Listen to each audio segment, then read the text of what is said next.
Welcome to CCM Then and Now. I'm Lonnie, your host for this channel, and I am overjoyed to present to you our very first song and artist review, and that is Watergrave. You probably remember Watergrave from the 70s as sung by the Imperials and Russ Taff. It was a huge hit, and it was instrumental in my own salvation journey, becoming a Christian in the late 70s. To my surprise, it wasn't the very first time it was recorded. And I recently became great friends with Steve and Annie Chapman, who I learned wrote the song and performed it with Dogwood originally. But Steve can tell the story much better than me. So, Steve, why don't you let us know how Watergrave came to be? Hey, Steve Chapman here about the song Watergrave. I wrote it back in 1974 in the 1900s while I was working in Madisonville, Kentucky for a group, a Southern gospel group called the Happy Goodman Family. But I was listening to the radio there, and a preacher talked about Galatians 2:20. I have been crucified with Christ. Nevertheless, I live, yet not I, but Christ who lives in me. And he went on to say that crucifixion of self, he referred to it as a mercy killing. And then he went on to talk about water baptism and how that's an outward expression of an inward happening. And when we give our lives to Christ, we're crucified with him.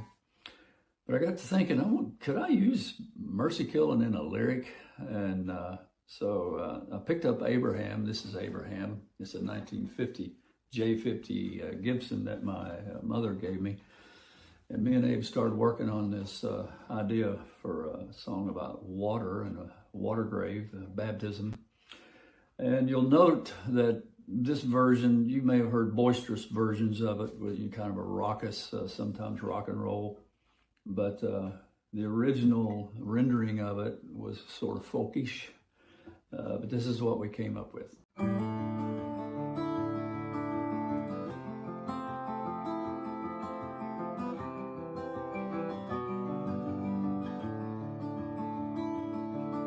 Well, in my house there's been a mercy killing. The man I used to be has been crucified. And the death of this man was a final way of revealing. In a spiritual way to live, I had to die. Now if I let a dead man linger in me,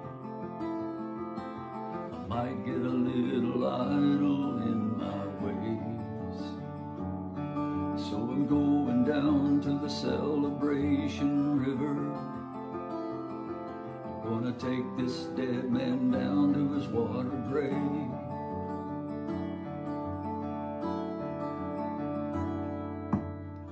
I'm going down to the river. I'm gonna be buried alive.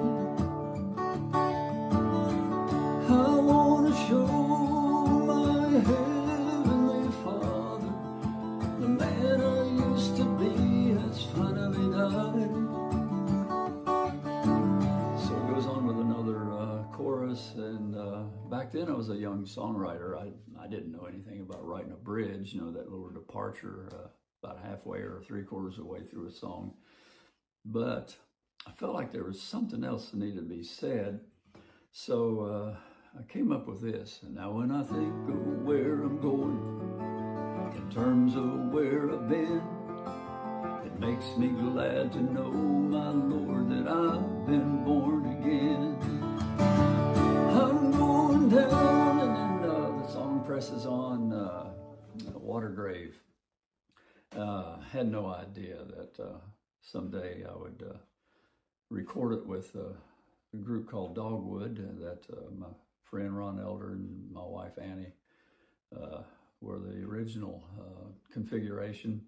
We recorded Watergrave, and then it was produced by Chris Christian, and Chris ended up producing the Imperials and introduced the song to them. And Next thing I know, Russ Taff, one of the greatest voices in Christian music, is singing Water Grave. What an honor. But I'm also grateful for the news about people using it either preceding a baptism or during a baptism to highlight what was going on.